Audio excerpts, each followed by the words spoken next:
বাবায় ছোট বাচ্চা নিয়ে গেছে কথার কথা কংসনগর বাজারে।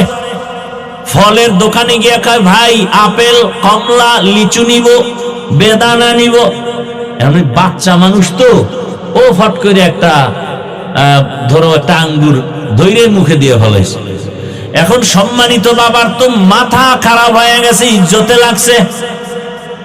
ফল টল কেনা বাদ করে আগে আইতেছি বাড়িতে, পরে পরে কিনি। মাথা গরম হয়ে গেছে, আমার ইজ্জত নষ্ট।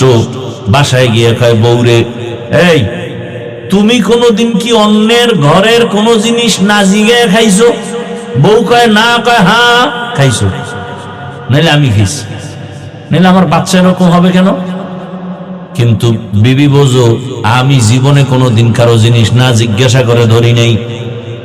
এবার দেখো ভেজালটা তোমার মধ্যেই থাকতে পারে। স্ত্রী কয় মনে পড়ে না, মনে পড়ে না। হঠাৎ একদিন পরে মনে পড়ছে, আমাদের বাবার বাড়ি থাকতে পাশের বাড়িতে একটা গাছ ছিল, বড়ই গাছ। ওই গাছের ডালা আমগো বাড়িতে ঝুলা রাখছিল, পড়ছিল। ওখান থেকে একটা বড়ই ছিল, নাজি গিয়ে খাইয়া ফেলছি আমি। হ্যাঁ, কাম তো ওখান থেকে বাইজে গেছে। ভাইরা আমার, বড় কঠিন হালাত। ইসলাম কত সুন্দর। যাকাত দাও ধনীরা, যাকাত আদায় করো, গরিবের হক আদায় করে দাও। ইসলামে বলে অর্থনীতি নেই। আল্লাহর জাতের কসম, পৃথিবীতে শ্রেষ্ঠ কল্যাণমুখী অর্থনীতি হলো ইসলামী অর্থনীতি। এটা জানে না। ইসলামী অর্থনীতির মূল একটা পয়েন্ট হলো যাকাত। ইসলামী অর্থনীতির এক পয়েন্ট হলো হালাল ব্যবসা।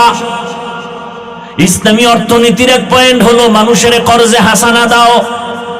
এলাকার গরিবে বড় লোকের আমার ৫,০০০ টাকা ধার দিবেন, সামনে ঈদ আসতেছে, জামা কাপড় কিনবো, ১ মাস পরে দিব। নাই নাই নাই নাই, বড় লোক নাই।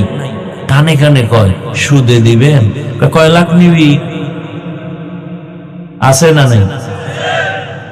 জিন্দেগি মে বন্দেগি তু করনা হে, जिंदगी में बंदगी तू करना है,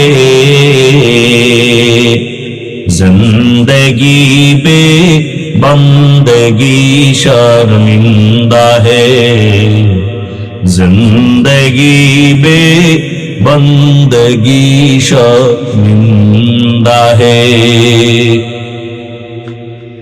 यहाँ हम सब मुसाफिर दी